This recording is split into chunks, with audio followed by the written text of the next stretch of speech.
Bagi tahu deh.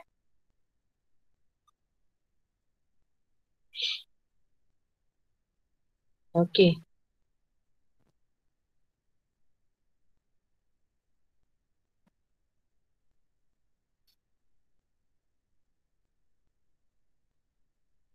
Jadi maybe minggu hadapan cuti sekolah saya tak silap So cuti sekolah tu kita tak ada kelas lah sebab cikgu pun dah mula nak marking kertas dah. Jadi kita tak ada kelas lah sepanjang minggu cuti sekolah tu. Okey, so cikgu boleh sambung.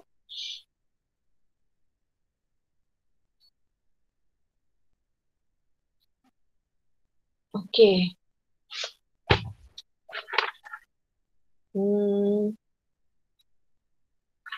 Halili, nampak tak slide cikgu? Nampak cikgu. Okay, very good. Okay, so kita sambung malam ni dengan tajuk kekunci dikotomi. Okay, kekunci dikotomi. Actually nak bagi tahulah kenapa sebelum ni tajuk ni ramai pelajar suka sebab dia tak adalah sesusah ini. Yang ni macam banyak sangat perkataan-perkataan, istilah-istilah baru deh. Okay, so malam ni kita nak tengok kekunci dikotomi. Merupakan satu alat yang digunakan oleh ahli taksonomi untuk pengecaman organisma berdasarkan persamaan dan perbezaan.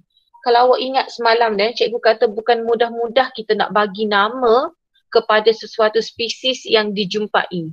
Katakan contoh awak masuk hutan, awak jumpa kulat. Katakan contoh siapa? Kita nak bagi contoh Intan Nur Nadia, jumpa kulat. Jadi kulat tu memang tak pernah dijumpai. Tak pernah, memang spesies baru. Nur Nadia tak boleh nak bagi nama kulat tu kulat Nadia ke kuladis ke.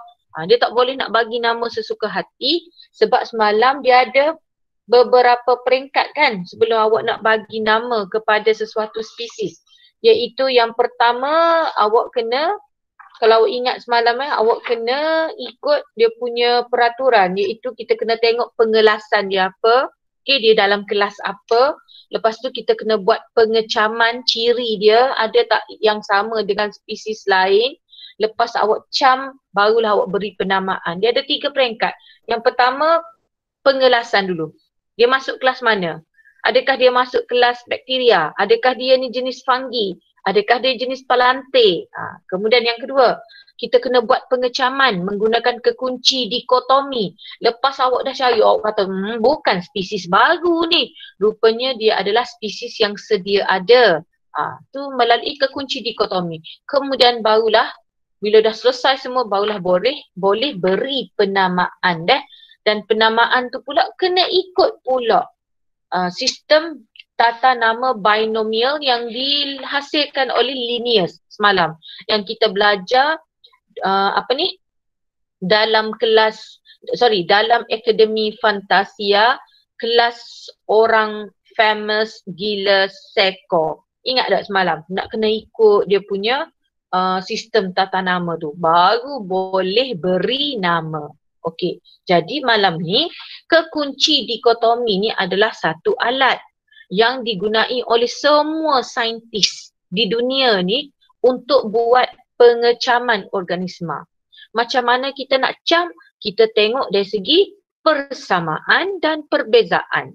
Okey, salah satu cara untuk membina kekunci dikotomi awak pun sudah belajar di tingkatan 2. Cikgu dah tengok dah silibus. Memang ada tajuk ni di tingkatan 2. Awak dah belajar dah pun. Iaitu awak kena membina beberapa siri kuplet.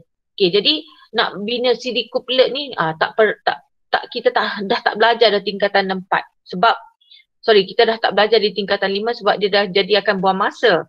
Sebab awak dah belajar di tingkatan 2. Okey, setiap kuplet terdiri daripada 2 pernyataan tentang ciri-ciri organisma atau kumpulan organisma tertentu. Okey, so contoh dia beri ini di bawah ni. Kalau awak tengok dia beri gambar-gambar ni ada pokok pine, ada rama-rama, ada semut, ada cacing, ada bunga raya, siput, laba-laba dan paku pakis. Okey. Kemudian kita tengok apa ciri contoh kekunci dikotomi. Okey, contoh haiwan. Sekejap Okey. So dia kata sini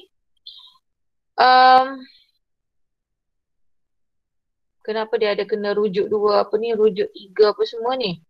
Sekejap rujuk dua ni sebab kita nak kena tengok muka surat 152 dah. Kita nak kena tengok muka surat 152. So awak terpaksa slide cikgu ni terpaksa balik macam ni pula. Agak susah sikit lah. Okey, jadi kalau boleh awak rujuk buku teks lah sebab kalau cikgu duk main buka tutup dia slide dia jadi lambat gerak, dia jadi statik pula. Okey, so kita tengok dulu.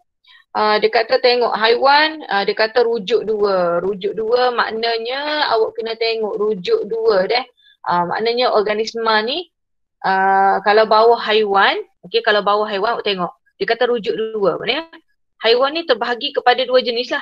Kita pun buat sama ada yang mempunyai kaki atau tidak mempunyai kaki kan. Awak kena tengok dalam haiwan yang diberi tu. Ada dua jenis je. Sama ada yang berkaki atau yang tidak berkaki. Kemudian untuk tumbuhan pula, dia kata rujuk 6. So carilah rujuk 6, 6, 6, 6. Okey, tumbuhan ni pula ada yang tumbuhan jenis ada biji benih. Okey, ada yang tidak berbiji benih. Okey, contoh bunga raya, mana ada biji benih? Pokok pine ada biji benih ke? Pokok paku pakis ada biji benih ke tak? Tak ada ke? Ke ada? Okey, kemudian lepas tu dia kata tidak mempunyai kaki.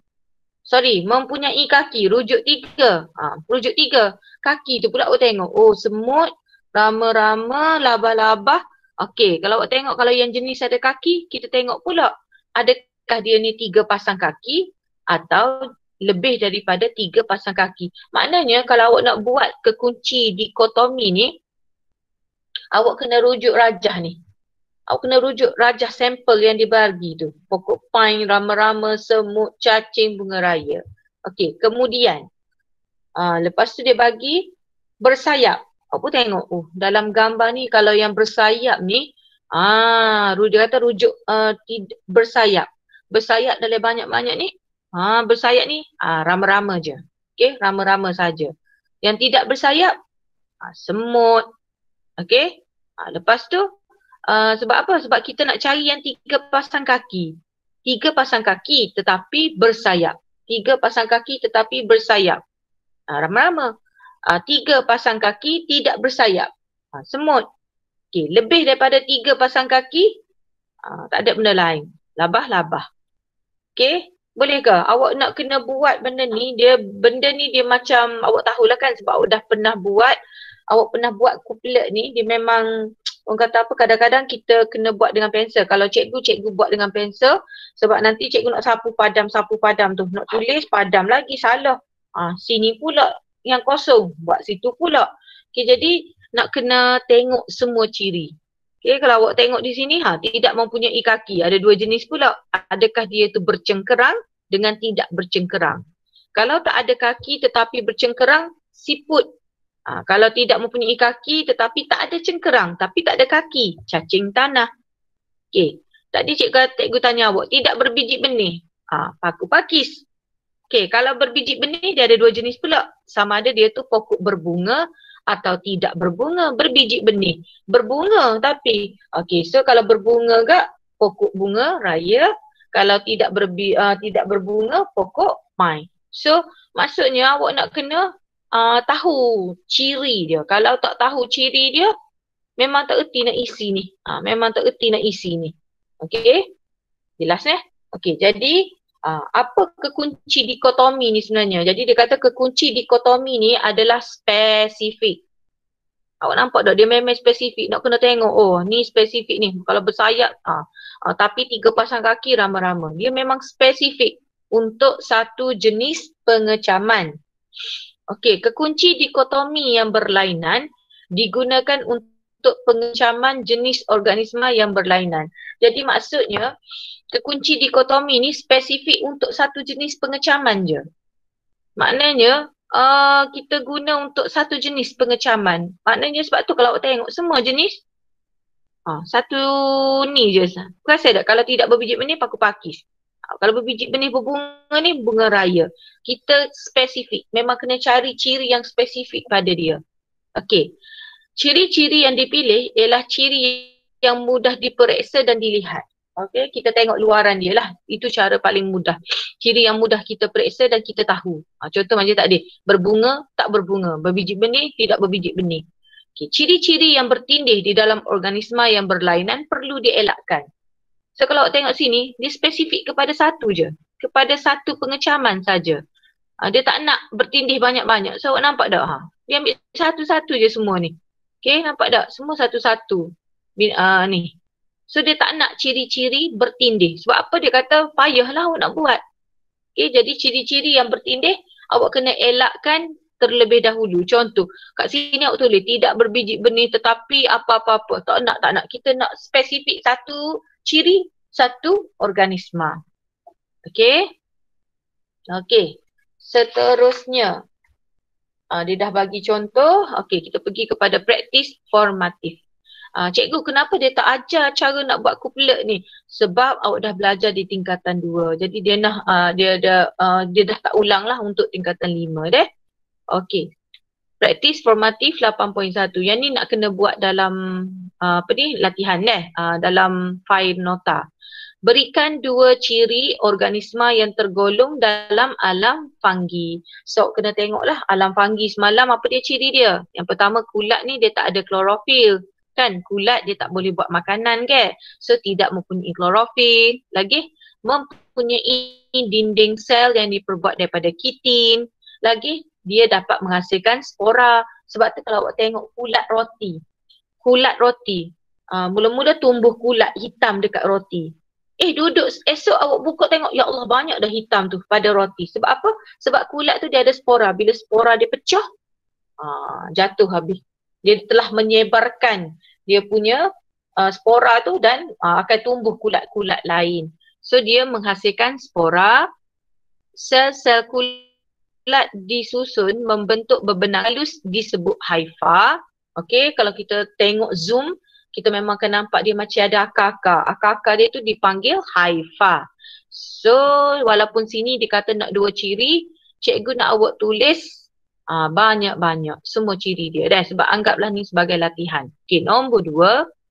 Bagaimanakah organisma dikelaskan menggunakan hierarki taksonomi? Bagaimanakah organisma dikelaskan menggunakan hierarki taksonomi? Okey, jadi organisma dalam sesuatu domain ni alam ke? Dibahagikan kepada alam dan dibahagikan kepada alam dan alam pula dibahagikan kepada filem dibahagikan kepada kelas. Ni kalau awak ingat semalam lah yang cikgu ajar dalam Akademi Fantasia kelas orang famous gila seko. Awak salin je. Okey, ada domain dibahagi kepada alam dibahagikan kepada filem dibahagikan kepada kelas dibahagikan kepada order dibahagi kepada family dibahagikan kepada genus dibahagikan kepada spesies. Okey, nombor 3. Siapakah yang telah memperkenalkan sistem tata nama binomial? Diperkenalkan oleh Carolus Linnaeus. Nombor 4. Bagaimanakah organisma dinamakan mengikut sistem tata nama binomial? Okey, so awak ingatlah semalam kan bagaimana nama saintifik tu diberi. Nama saintifik tu dia mesti terdiri daripada 2 perkataan lah. Perkataan pertama ialah genus, perkataan kedua spesies. Ingat tak semalam contoh cikgu bagi nama saintifik manusia. Kita manusia. Nama saintifik kita Homo sapien. Dia mesti kena terdiri daripada 2 perkataan. So, Homo ni mana cikgu? Homo ni adalah nama genus. Sapien, nama spesies. Kita ikut kau tu lah. Dalam akademi Fantasia kelas orang famous gila seko. So, kita ambil gila seko tu. Genus, spesies. Jadi Homo tu ialah genus, Okay, Homo tu ialah genus, Sapien tu ialah spesies. Dan bila awak tulis tangan, awak kena garis. Kalau awak guna laptop, awak type, awak kena italic. Okay, jelas So dapatlah nama saintifik manusia Homo sapiens. Jelas Okay.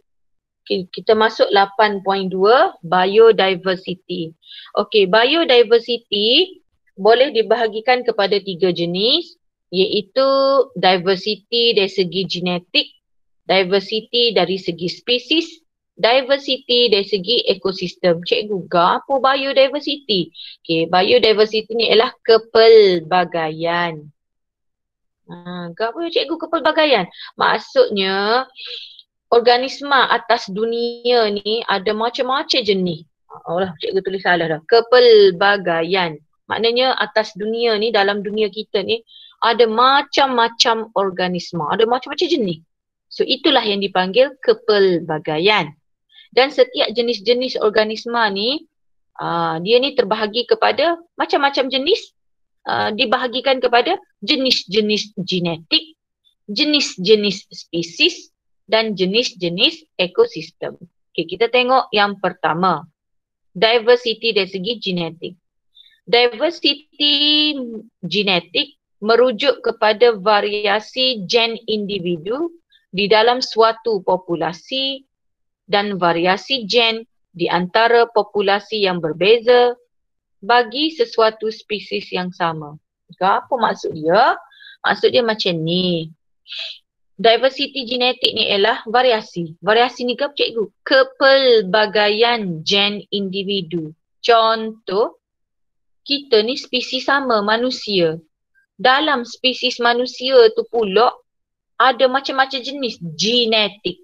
Ada orang genetik dia tinggi, ada orang genetik dia rendah, ada orang genetik dia gemuk, ada orang genetik dia kurus, ada orang genetik dia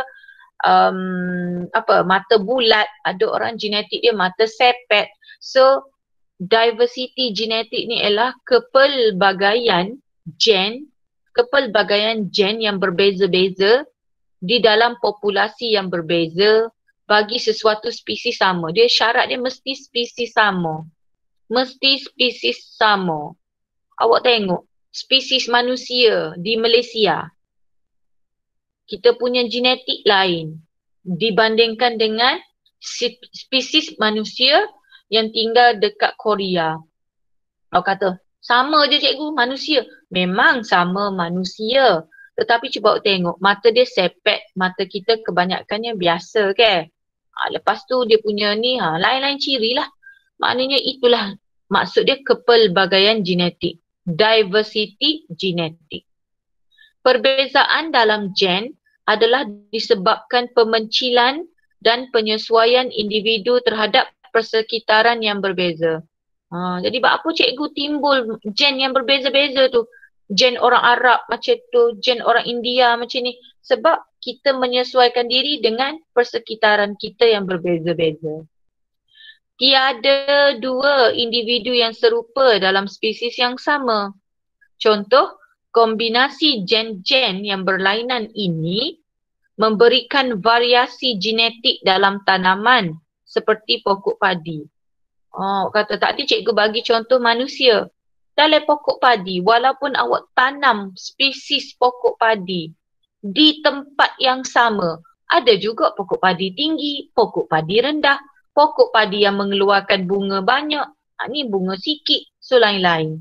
Okey, jadi walaupun spesies padi sekalipun, terdapat banyak variasi beras di seluruh dunia. Contoh, padi di Malaysia lain dengan padi Huma, padi bukit tu. Padi juga awak kata, tetapi padi bukit, ni padi dia. Padi di tanah bendang ni, macam ni padi dia. Jelas ke? Contoh ros lah, ros. Ros dekat tempat kita lain. Sebab tu dia panggil ros Cameron ke ros kampung. Dia akan tanya, cikgu nak ros mana? Ros kampung ke ros Cameron Highland? Kalau ros Cameron Highland bunga dia macam ni. Ros kampung ni macam ni. Walaupun dia ros tetapi dia ada diversity genetik. Boleh Kenapa cikgu? Ros tu lain-lain. Sebab dia menyesuaikan dengan persekitaran dia. Okey, jelas Okey. Yang kedua, diversity dari segi spesies. Diversity dari segi spesies ni, kepelbagaian spesies merujuk kepada variasi dan kepelbagaian organisma di muka bumi. Okey, sebab kita ada macam-macam jenis organisma atas muka bumi. Diversity spesies merangkumi jumlah bilangan spesies dalam komuniti. Jadi banyak spesies ni, maka kita kata kekayaan spesies dan taburan spesies dalam komuniti iaitu kesamarataan spesies. Contoh, hutan hujan tropika, dalam hutan hujan tropika mempunyai diversity spesies, mempunyai banyak spesies yang tinggi, iaitu 5 hingga 10 juta spesies serangga dan lebih 2 juta spesies tumbuhan berbunga. Nampak tak? Macam-macam spesies. Serangga tu saja ada 5 hingga 10 juta spesies serangga. So, diversity dari segi spesies. Awak masuk hutan, awak tengok pokok, awak rasa sama je pokok. Kata ni lah pokok hutan. Dalam hutan tu dia ada pokok ubat-ubatan, pokok memanjat, pokok apa lagi, macam-macam jenis. So, dia ada kepelbagaian dari segi spesies. Okay, kemudian diversity dari segi ekosistem. Diversity ekosistem pula merujuk kepada kepelbagaian habitat, community biosis dan proses ekologi dalam ekosistem di persekitaran daratan, lautan dan persekitaran akuatik. Ada pula kepelbagaian ekosistem. Ada yang hidup di tanah tinggi, ada yang hidup dalam air. Dalam air tu pula ada 2 jenis pula, terapung ke dalam air. Lepas tu ada spesies yang hidup di gurun. So, kita panggil diversity ekosistem. Contoh ekosistem yang kaya dengan biodiversity ialah ekosistem laut, padang pasir dan paya bakau. Okey, jelas So, kita ada 3 jenis lah kepelbagaian. Maknanya semua jenis atas benda di atas dunia ni terbahagi kepada macam-macam jenis. Okey, ada yang pelbagai dari segi genetik, ada yang pelbagai dari segi spesies dan ada yang pelbagai dari segi ekosistem. Okey. Okey, yang ni kita tak buat lah Okey, sebab kita tak pergi ke situ kan. Cuma dia kata menjalankan kajian lapangan di taman botani atau taman pertanian dan membuat pembentangan tentang diversity species in situ. Yang ni yang cikgu nak kena terangkan ke awak. Apa dia cikgu, diversity species in situ? Maksudnya dia nak kepelbagaian spesies in situ. Okey. Lepas ni cikgu terangkan in situ tu apa. Okey, kita pergi lagi kepada pokok filogeni. Okey, filogeni bermaksud sejarah evolusi suatu spesies atau sekumpulan spesies organisma. Pokok filogeni merupakan satu rajah bercabang yang mewakili hipotesis tentang hubungan evolusi sekumpulan organisma. Okey, filogeni ni ialah kita kena tengok evolusi dia. Evolusi ni maksud dia filogeni bermaksud kita kena tengok dia punya cara dia beradaptasi. So dia akan ada evolusi. Maknanya kepada evolusi ni maksudnya macam dia memperbaharui ciri-ciri dia tu. Okay, jadi pokok filogeni merupakan satu rajah bercabang yang mewakili hipotesis tentang hubungan evolusi sekumpulan organisma. Pengelasan filogeni merupakan satu sistem pengelasan yang menunjukkan hubungan evolusi dan mencerminkan sejarah evolusi bagi organisma yang dikaji. Cikgu saya tak faham lah pokok filogeni ni. Okay, filogeni ni macam ni lah. Awak pernah tak jumpa rajah gambar yang ditunjuk macam ni? Cikgu lukis dah. Yang ditunjuk ni manusia, sebelum jadi manusia tu jadi benda ni, jadi benda ni, jadi benda ni, jadi benda ni. Cikgu rasa awak pernah tengok tak, pernah baca tak tentang sejarah Darwin tu? Dia kata kita kan berasal daripada monyet. Dia kata kita berasal daripada monyet sebab dia kaji monyet zaman dulu berevolusi jadi macam ni, jadi macam ni, jadi macam ni sampai jadi manusia. Itulah kita panggil filogeni yang menunjukkan sejarah evolusi daripada zaman dulu kemudian jadi berganti berganti dekad sampai jadi manusia. Okey. Pengelasan filogeni kini diguna pakai dalam kebanyakan sistem pengelasan moden. Dalam pengelasan filogeni, pengelasan dibuat berdasarkan struktur homolog. Struktur homolog merupakan struktur anggota badan atau anatomi yang serupa dalam pelbagai organisma yang mempunyai leluhur yang sama. Sebab tu Darwin kata kita ni berasal daripada monyet. Sebab dia tengok bila monyet tu, bila dia berevolusi dia akan daripada awak bayang deh rupa monyet. Kemudian dia jadi macam lama-lama dia macam orang hutan tu. Lepas tu daripada orang hutan dia jadi macam gorila, tinggi jadi manusia. Okey. Namun struktur yang dibandingkan pada organisma menjalankan fungsi yang berlainan. Okay, Rajah 8.6 menunjukkan anggota hadapan ni kaki deh. Bagi kaki pula ada anggota hadapan, anggota belakangnya tu. Rajah 8.6 menunjukkan anggota hadapan, tangan dia deh. Menunjukkan anggota hadapan, kita panggil tangan deh. Tangan tu, inilah seluruh tangan ni daripada ni. Okay. Jadi ni kita panggil dia anggota hadapan bagi 4 haiwan yang berbeza iaitu manusia, kucing, ikan paus dan kelawar yang terdiri daripada jenis tulang yang sama. So nampak tak? Kita kena cari struktur ciri yang sama. Lepas tu kita kajilah. Oh maknanya kita ni semakin beradaptasi. Faham dah? Okay. Itu kita panggil pokok filogeni. Okay. Fungsi bagi semua anggota hadapan itu adalah berbeza. Memanglah semua ni tangan belakang ni. Tangan manusia, tangan kucing, tangan ikan paus, tangan kelawar. Tetapi fungsi berbeza. Apa cik kata berbeza? Tangan kita untuk makan. Betul tak? Tangan kucing ni untuk dia bergerak. Tangan ikan paus untuk dia inilah berenang tu deh. Okey. Tangan kelawar untuk terbang. Tapi jelas menunjukkan bahawa keempat-empat haiwan berasal daripada satu leluhur yang sama dan mempunyai satu hubungan rapat. Cikgu, satu leluhur tu ke apa? Berasal dari satu, katakan apa, satu hak asal yang sama lah. Leluhur ni maksudnya daripada hak kita kaji dulu-dulu lagi. Sebab apa dia kata sama? Sebab lebih kurang ni awak tengok bentuk dia. Oh bentuk dia macam ni, macam ada humerus. Oh macam ni.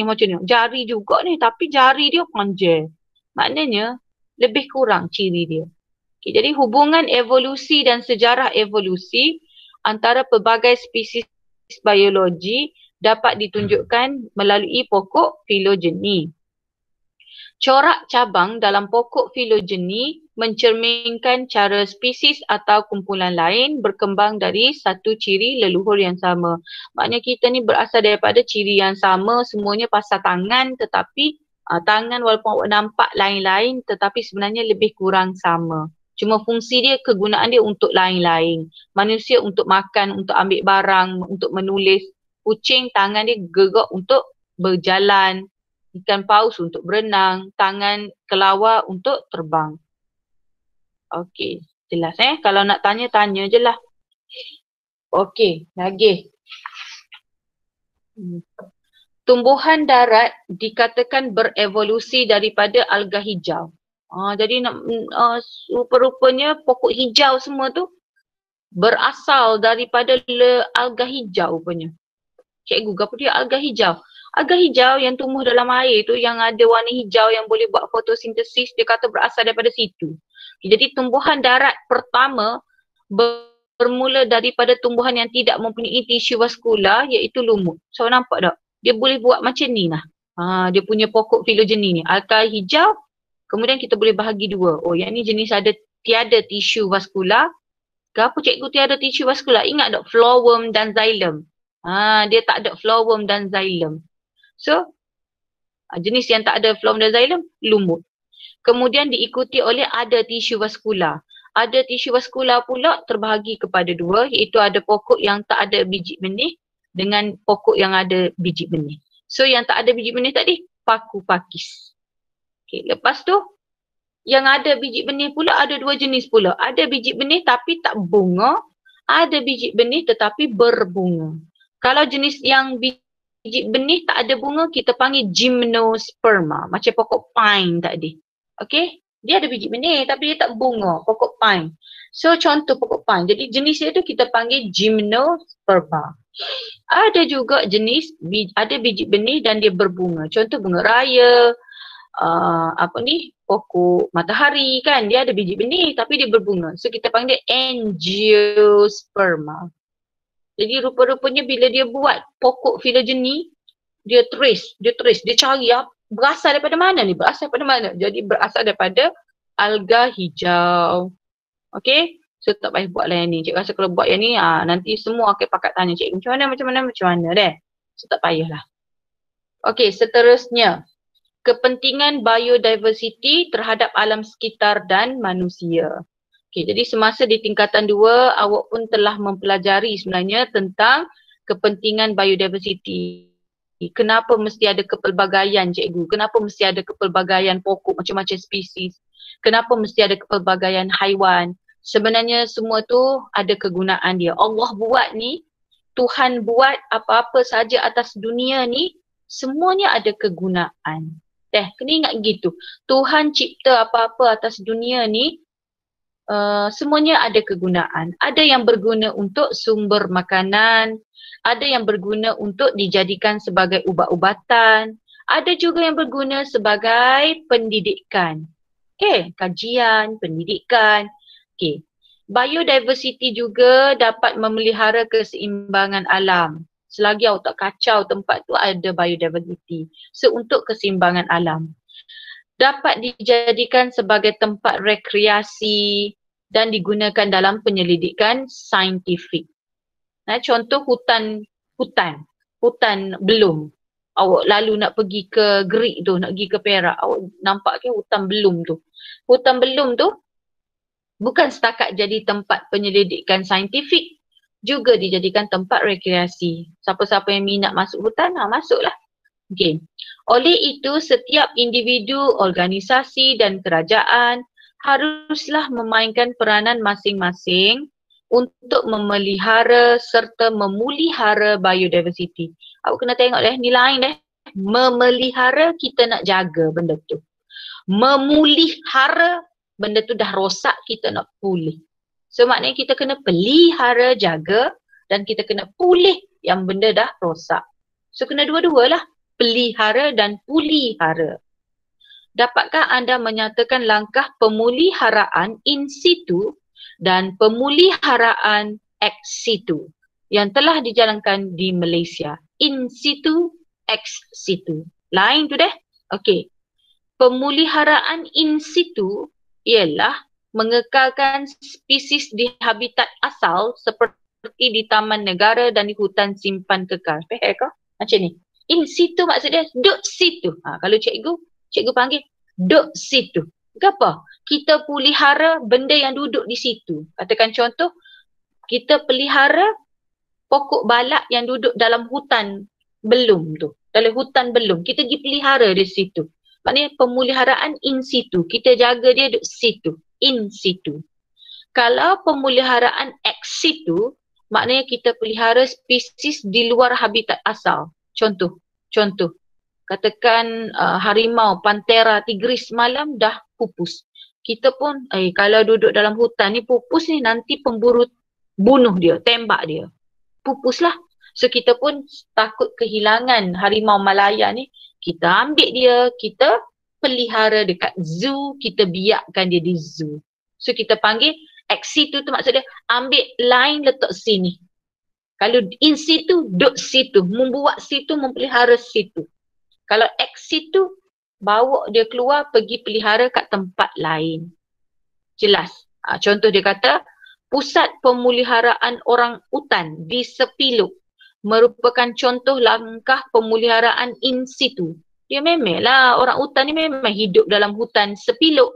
Jadi kita pun pergi pelihara di situ. Memang tempat dekat habitat asal dia di Sepiluk. So kita jaga dia dekat dalam hutan tu je. So duduk situ. In situ. Jelas Okey. Kita baca sikit lah. Semua habitat semula jadi orang utan di Sarawak dilindungi. Ni semua memang habitat dia semula jadi ni. Dekat Sarawak. Mana? Taman Negara Batang Ai, Taman Negara Ulu Sebuyau, Taman Negara Sebilu, Kawasan Perlindungan Hidupan Liar Lanjak Entimau dan Bukit Lesung Nature Reserve. Kalau awak berpeluang bercuti ke Sarawak, pergilah.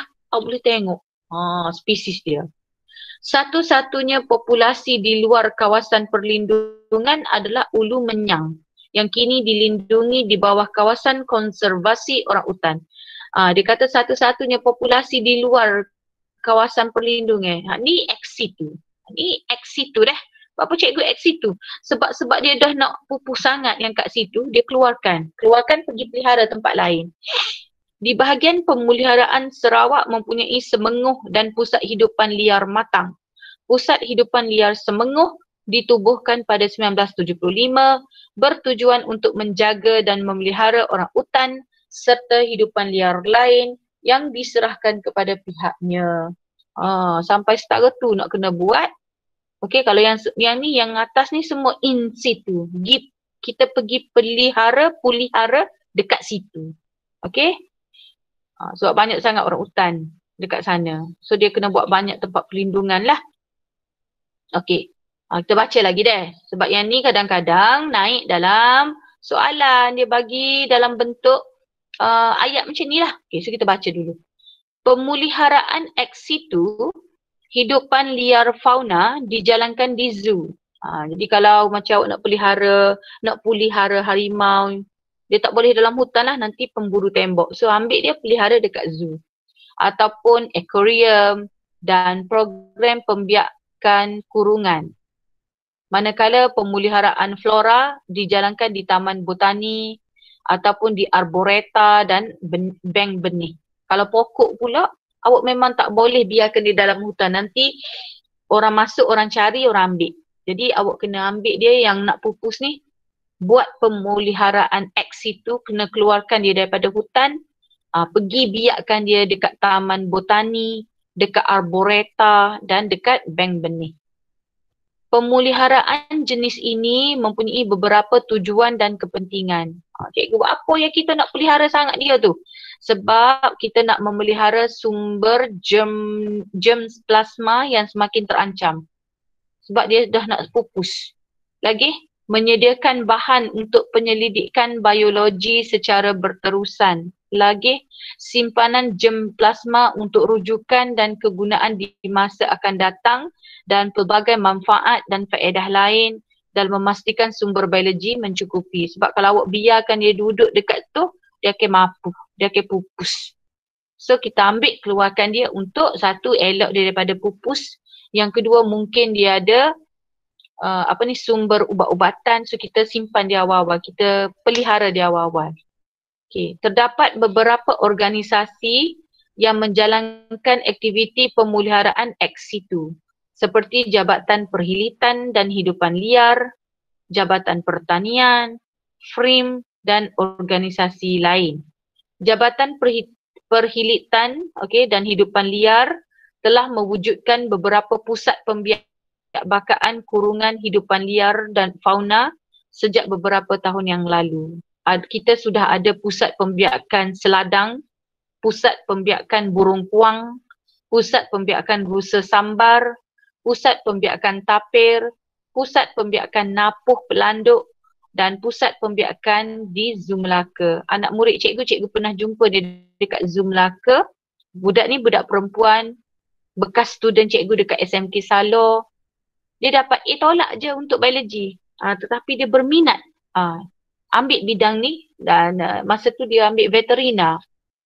Dan dia tengah buat praktikal di Zoo Melaka. Dia tunjuklah. Dan ada beberapa orang anak murid cikgu perempuan. 2-3 orang dah perempuan ambil veterina. Dan veterina ni awak tak perlu pun dapat A+. A tolak pun dapat dah. Okay? Tapi kena minat bio lah, kena minat binatang. Kalau nak jadi botanis pun kena minat tumbuhan. Bagi hidupan liar flora pula, Jabatan Perhutanan, Jabatan Pertanian, FRIM. Ni untuk tumbuhan. Tadi perhilitan apa semua ni? Haiwan. So semua-semua tu buat pemeliharaan ex situ. Dan ni contoh. Nampak? Okay. Ni burung kuang. Ni rusa sambar. Sebab ni sebenarnya adalah spesies haiwan yang ada dekat hutan kita. Tapi sekarang dah nak pupus. Terpaksalah buat pemeliharaan ex situ. Okey, ni. Tapir Malaya merupakan spesies tapir yang terbesar dan satu-satunya spesies tapir yang berwarna hitam putih. So ada dekat Malaya je. Sekarang dia nak pupus ke? Kena langgar ke kereta lah apa. Sebab tu kalau awak tengok, awak nak pergi ke KL ke apa kan dia ada signboard tu. Awas binatang liar melintas. Dia pun letak gambar tapir. So maknanya itu memang habitat tapir di situ. So kalau awak bawa kereta kena hati-hatilah. Nanti awak terlanggar tapir. Okey, ni Taman Botani dan Arboretum. Macam contoh dekat Putrajaya tu kan tempat dia buat Pesta Flora. Tu Taman Botani dan Arboretum lah tu. Okey. Pukul berapa dah? 8.30. Masih ada masa lagi. Okay, kita pergi 8.3 membincangkan kesan biodiversity terancam terhadap alam sekitar dan manusia. Okey, jadi yang ni cikgu nak awak salin je. Salin. Slide ada dah. Okey, so kita pergi yang pertama, yang kedua. Soalan esei Ini pernah jadi soalan. Ni soalan cikgu buat. Ni soalan cikgu buat untuk peperiksaan akhir tahun 2019 ke. Rajah 12.1 menunjukkan carta pie status keluasan hutan di Borneo dari tahun 2000 hingga 2020 akibat aktiviti penyahutanan. Kan ada soalan tadi kan dia kata aktiviti 8.3 bincangkan penebangan hutan. Yalah tu penyahutanan lah tu. Penebangan hutan ni penyahutanan. So awak tengok tahun 2000 ada banyak lagi hutan kita 57.5%. Tahun 2005 dah tinggal 50. Tahun 2010 tinggal 44. Tahun 2020 tinggal 32.6%. Berdasarkan pengetahuan biologi anda, bincangkan kesan penyahutanan yang menyebabkan bencana terhadap kepelbagaian biologi dan ekosistem.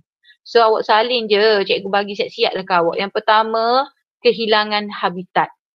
Tak ada adalah habitat untuk flora dan fauna. So apa jadi? Spesies flora dan fauna pupus. So tumbuhan yang ada nilai perubatan pun pupus. Yang ketiga, jaringan makanan di hutan musnah. Saya tak faham cikgu. Kalau pokok dimakan oleh belalang, belalang dimakan oleh burung, burung dimakan oleh manusia kan. Satu je kucah, awak dah buang pokok dia, awak dah tebang pokok, tak ada pokok dah. Musnah adalah jaringan makanan dia. Dia bila jaringan makanan ni dia nak tunjuk tentang makanan ke? Yang ni makan apa, yang ni makan apa, dimakan oleh. Awak bunuh je satu, dia dah kucah dah jaringan makanan dia. Okey, yang keempat, ketiadaan pokok untuk menyerap gas karbon dioksida. So bila tak ada pokok nak serap gas karbon dioksida, nak buat fotosintesis, apa jadi? Gas karbon dioksida meningkat dalam atmosfera. Okey, so bila banyak sangat gas karbon dioksida, menyebabkan kesan rumah hijau. Kesan rumah hijau jadi panas. So lama-lama jadi pemanasan global. Lepas tu kalau awak tebang pokok lagi, kawasan tadahan air terganggu. Okey. Yang ketujuh, ketiadaan sistem akar untuk mencengkam tanah. Buang habis pokok-pokok, tak ada sistem akar, apa jadi? Hakisan tanah, tanah runtuh berlaku. Okey. Dan tanah runtuh pula terkakis, dibawa pula oleh air hujan, lalu termendap di dasar sungai, sungai jadi cetek, hujan turun lebat, air tak tahu nak pergi ke mana, so maka jadilah banjir lumpur dan banjir kilat. So nampak tak kesan daripada penebangan hutan? Ada 9 keburukan. Sebenarnya banyak lagi, tapi kita ambil 9 ni sebagai skema. Okay, jelas Okay, pemburuan haram pula. Punca utama kepupusan haiwan terpelihara kerana berlakunya pemburuan haram. Awak ni sebab awak tak nampak. Kalau awak keluar, awak baca grup yang jual benda ni, awak sakit hati tau. Sebab apa? Ni dia jual main-main je. Pemburu biasanya memburu kulit. Siap jual ni kulit harimau gini. Kalau awak baca memang sakit kepala. Awak fikir, ya Allah teruknya manusia ni. Lagi jual daging serta bahagian-bahagian penting termasuk organ dalaman bagi dijadikan barang perhiasan maupun jual beli di luar negara. Contoh kulit harimau, guna untuk buat beg, untuk buat baju, gading gajah, tanduk rusa dan sebagainya. Okey, sekarang ni kalau tak silap cikgu 2 tahun lepas ni 2 tahun lepas ni cikgu baca dia kata sekarang ni macam membiak-biak pula. Dia punya macam menjadi-jadi pula. Trend memelihara hidupan yang dilindungi.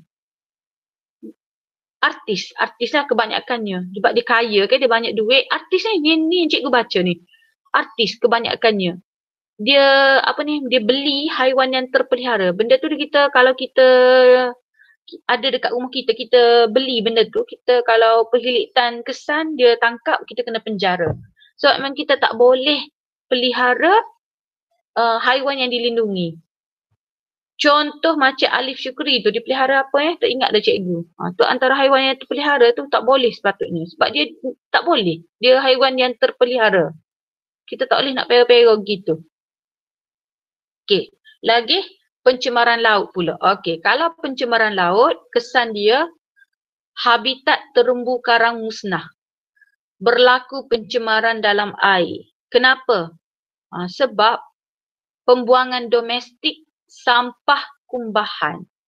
Jadilah pencemaran air. Lagi, aktiviti anaerob bakteria meningkat. Dah awak buang sampah, awak buang kumbahan, bakteria meningkat. Okay. Bila bakteria banyak dalam air, maka bakteria akan guna oksigen. Maka kurang oksigen di dalam air menyebabkan keperluan oksigen biokimia BOD meningkat. Kenapa cikgu saya tak faham? Bila banyak bakteria tu akan guna oksigen. Bakteria ni benda hidup, so dia akan guna oksigen. Jadi bila oksigen kurang, haiwan lain pun nak guna juga oksigen ni. Jadi keperluan oksigen biokimia meningkatlah. Ikan nak guna, udang nak guna. Okey, jadi keperluan oksigen biokimia pun jadi meningkat. Semua pakat nak guna belaka oksigen.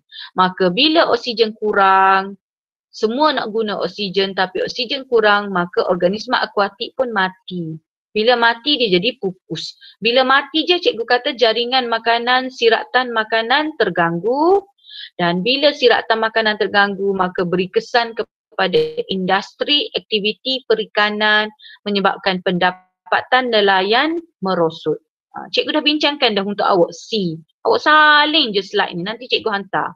Okey, kemudian ekopelancongan pula. Dia kata D tu, eksploitasi biodiversity dalam pelancongan. Sikit lagi nak habis dah.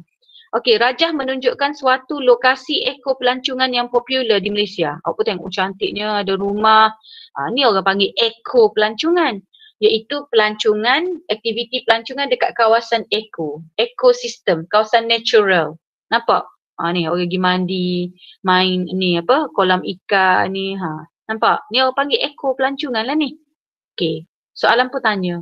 Bincangkan kesan baik dan buruk aktiviti ekopelancongan terhadap komuniti dan alam sekitar di kawasan ini. Okey, so kesan baik dia, bila buat kawasan pelancongan, maka lebih banyak peluang pekerjaan. Okey, orang mesti nak pergi jalan dekat tempat-tempat menarik, tempat-tempat nature. Jadi lebih banyak peluang pekerjaan. Meningkatkan pertumbuhan ekonomi dan pendapatan kawasan itu. Yalah, orang kampung tu akan dapat kerja. So meningkatlah pendapatan dia. Lagi, bila awak buat kawasan pelancongan, mesti awak baiki jalan, awak baiki lampu dia, lampu jalan apa semua. So mempertingkatkan infrastruktur kemudahan. Lagi, menarik pelancong-pelancong melalui monsoon cup, melalui penganjuran memancing dan tema sukan air. Awak buat kawasan ekopelancongan dekat kawasan air tadi. So awak nak suruh pelancong mari, awak mesti buat monsoon cup, pertandingan memancing dunia, ataupun apa-apa sajalah. Okey, lagi, kebaikan dia lagi, generasi muda di situ dapat menghargai biodiversity, sama-sama jaga kawasan tu. Lagi, dapat kemahiran berbahasa. Okey, lagi, dapat mempelajari budaya asing. Dan akhir sekali, bila kita buat ekopelancongan mesti kita nak jaga tempat tu. So dapat memelihara memelihara ekosistem dan alam sekitar. So ini ialah kesan baik. Okey, kesan buruk. Kesan buruk awak mesti tebang pokok, okay? Nak buat nak buat kawasan pelancongan. Jadi habitat flora fauna musnah. Lepas tu bila ada je pelancong mari dia akan buang sampah. Macam contoh, awak baca tak dalam 2-3 hari lepas bila merentas daerah dibuka, orang Kelantan pun berjalan lah. Ada pergi ke pantai Senok, pergi ke apa tempat susu tu. Okay? Sampah penuh Banyak dah sampah. Sama macam awak lah. Sekolah tak buka memang bersih. Cikgu pergi hari-hari SMK Zainab memang bersih. Buka je sekolah nanti tengok. Ada botol air situ, tisu, macam-macam. So itulah perangai manusia. Jadi menyebabkan berlaku pencemaran air. Kenapa? Disebabkan oleh pembuangan domestik, sampah dan kumbahan. So apa jadi? Aktiviti bakteria meningkat. Bakteria guna oksigen, jadi kurang oksigen. Ikan pun nak guna, semua nak guna, keperluan oksigen meningkat tapi oksigen kurang sedangkan nak guna banyak, maka organisma akuatik mati. Okay, kita panggil keperluan oksigen biokimia, BOD. Meningkat menyebabkan organisma akuatik mati, pupus, siratan makanan terganggu, memberi kesan kepada industri aktiviti perikanan, pendapatan nelayan merosot. Boleh Okey. Sikit lagi nak habis dah. Apa jadi kalau kesan pengurusan biodiversity lemah? Lemah lah. Jadi kesan dia ialah kayu kayan kalau dalam hutan tak jaga tebang belaka, kayu kayan berharga hilang. Spesies berguna untuk perubatan pupus. Habitat semula jadi terganggu. Generasi akan datang kehilangan hutan yang mengandungi spesies berharga. Cuaca makin panas. Lagi hakisan tanah berlaku, banyak kawasan bukit bukau, gondol, tanah runtuh sebab tak ada akar mencengkam.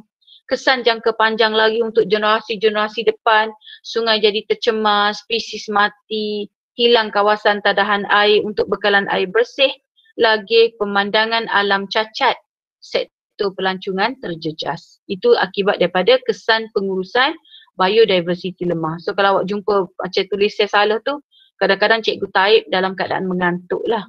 Sorry. Okay, so kita pergi last ni, habis dah. Praktis formatif 8.2. Terangkan diversity ekosistem, diversity species, diversity genetik. Yang ni cikgu tak baca lah. Awak boleh saling dalam buku teks tadi. Okay. Nombor 2, apakah tujuan ahli biologi menggunakan pokok filogeni? Tujuan dia untuk menunjukkan hubungan evolusi dan sejarah evolusi antara pelbagai spesies biologi. Soalan 3, apakah peranan anda dalam memelihara dan memulihara biodiversity di Malaysia?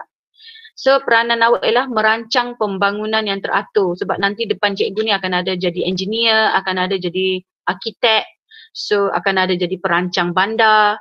Jadi awak kena rancanglah pembangunan yang teratur supaya pokok di hutan tidak ditebang dan kawasan hutan tidak dimusnahkan, memulaukan barangan yang diperbuat daripada kulit haiwan. Awak sebagai pembeli, awak sebagai orang kaya nanti, jangan beli beg, baju yang diperbuat daripada kulit haiwan. Okay? Tu awak sebagai manusia lah. Apa yang awak boleh buat untuk bantu. Okay, nyatakan 2 kepentingan biodiversity terhadap manusia sebagai pusat penyelidikan dan pembangunan, sebagai tempat perlindungan bagi hidupan liar dan endemik, mengekalkan suhu persekitaran, membekalkan makanan kepada manusia dan haiwan, membekalkan bahan mentah dan ubat-ubatan, menjana pendapatan masyarakat dan ekonomi. So kita berhenti di sini. Kalau awak tengok tajuk ni dia macam banyak kena baca dah. Sebenarnya tajuk ni banyak kena baca. Dia lebih kepada pengetahuan awak. Okey, so ada apa-apa nak tanya sebelum cikgu stop? Cikgu. Ya. 8.2 nombor 4 tu saling belaka ya? Kepentingan. Ya, saling belaka. Okay, ada lagi nak tanya? Yang slide cikgu. Ya, apa? Tanya. Yes.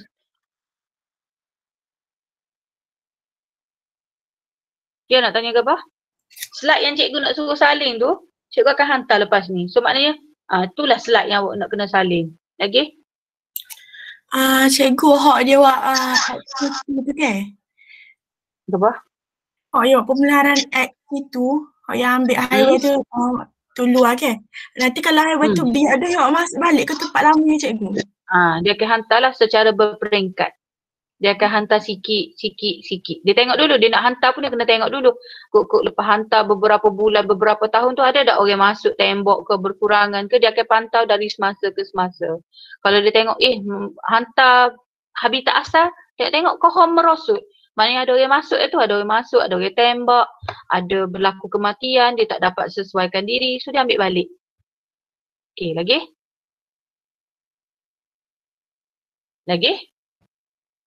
Tak ada dah. Okey, so kalau tak ada, kita bertemu hari Ahad. So, Jumaat, Sabtu, cuti. Okey. Assalamualaikum. Terima kasih. Terima kasih. Terima kasih cikgu. Cikgu. Ya. Terima kasih cikgu. Okey, sama. Terima kasih cikgu. Cikgu. Ya. Tuan Amali masuk dah tadi. Masuk lewat sikit. Beres. Okey. Terima kasih cikgu. Okey. Bye cikgu. Bye. Dia tidur. Boleh makan.